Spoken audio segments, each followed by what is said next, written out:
Getting some important piece of breaking news now as Hardeep Singh Puri has spoken to CNN News 18. The Union Minister ended up slamming Aam Aadmi Party government in Delhi over the CAG report, and he said that the delay in submitting the report raises doubts against the Aam Aadmi Party government. Also, he has gone on to ask Aam Aadmi Party as to why were they sitting silent on the report for so long. For elections for Delhi, the war between AAP and the BJP is heating up. We've got Mr. Hardeep Puri joining us now. Thank you very much, sir, for speaking to CNN News 18. I'm going to first talk about what the High Court has been talking about. Do you think there's a fit case for the CAG report on the excise policy scam to be tabled? And do you suspect that AAP is trying to avoid that? Because the AAP is questioning us that where is the CAG report? It's just a media concoction leaked by the BJP. First of all, it's not just a CAG report on issue 1. There are 14 CAG reports. These CAG reports refer to the period 2020 and 2021. So there are already 3-4 years ke coverage hai isme. And there are 14 separate reports. My submission to you, Pallavi ji, is that if you have nothing to hide, you would not make any attempt to sit on a report.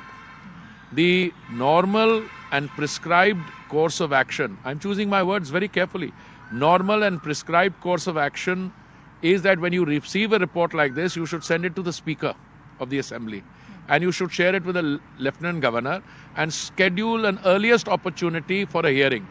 Let us say the report says something which you think you have been, before a CAG finalizes the report, he gives all parties an opportunity to state their case. Supposing after stating your case that you have not been fully, that your point of view is not taken, you can have a discussion on the House. But ये तो report दे ही नहीं रहे.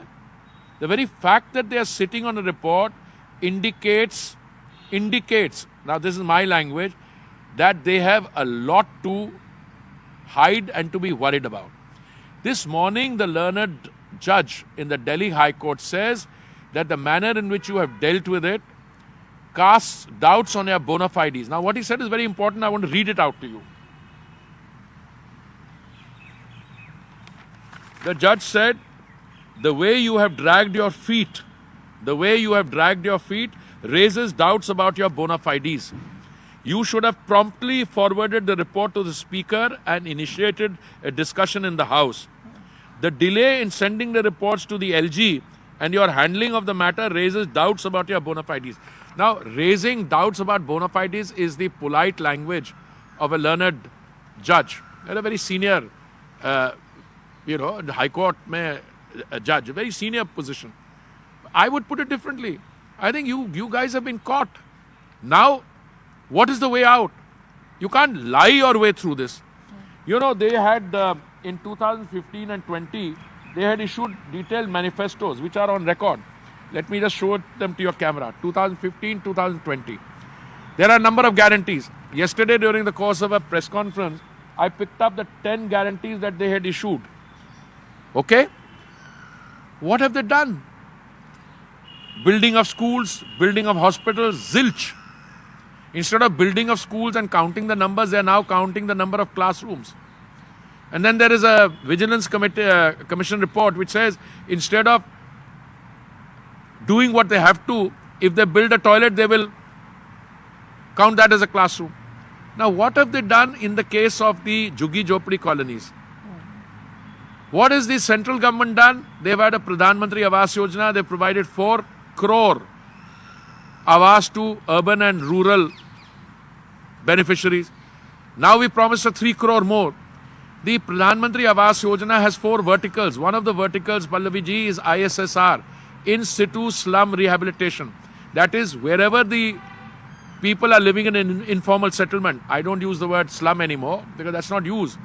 Informal settlement, we build a flats for you there. 3,000 flats built in Kalkaji for people from the economically weaker section and below poverty line. Please go and interview them, see what the transformation that has taken place in their lives. I was standing next to the Honorable Prime Minister when those flats were handed over in Kalkaji. And one of those families, a Bengali family, said their daughter, their single child, goes to study English in Miranda House. Look at the change in their lives. From living in a JJ cluster to living in a pakka house, modern amenities. So Kejriwal has played politics with the people of Delhi.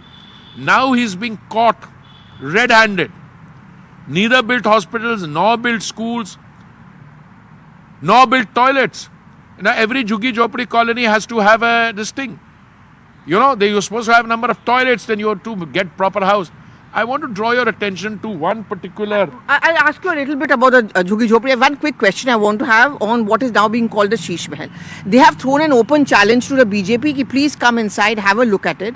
And they are saying that nothing has gone out of the ordinary. You've been an urban development minister, so you have an idea. I don't know what has gone out of the ordinary. First, tell me something. He blames the Lieutenant Governor for every part of his life. I was not able to do this, I was not able to do that. But you know, the Lieutenant Governor couldn't stop you during the pandemic to build a Shish Mahal without authorization. I mean, I don't know what the expenditure is, 40 crores, 50 crores, more, or maybe... Let me take this across to my colleague Pallavi Ghosh, who in fact was there. She was the one who was taking that interview with Hardeep Singh Puri. Pallavi, an important conversation with Mr. Puri. One important highlight of that entire conversation is that he speaks of not one but 14 CAG reports. Right, and that's the point. Even as the High Court is hearing it, and the rest of the hearing will be completed only day after. The point which the BJP and Hardeep Singh Puri is making is that there are 14 CAG reports. I mean, we already have reported on a couple of them, on the excise policy scam, on the Shish Mahal issue as it's come to be called. And the point is that the government of the day has to table the CAG report on the floor of the House. The government is given as much a chance as the opposition party to raise questions over the report. And then you decide what further action needs to be taken. What is it? And I'm using the words of Mr. Hardeep Puri. What is it that the state government, in this case the Aam Aadmi Party government, have to hide, that they seem to be having an aversion to actually calling a session of the assembly and get the report to be tabled. So the pressure is going to be mounting because it's the AAP which is now questioning the existence of the CAG report. The BJP is throwing the challenge back at them, saying you call an assembly session, that report is very much there and it will be tabled on the floor of the House, and then you can decide for yourself what can be your response to it.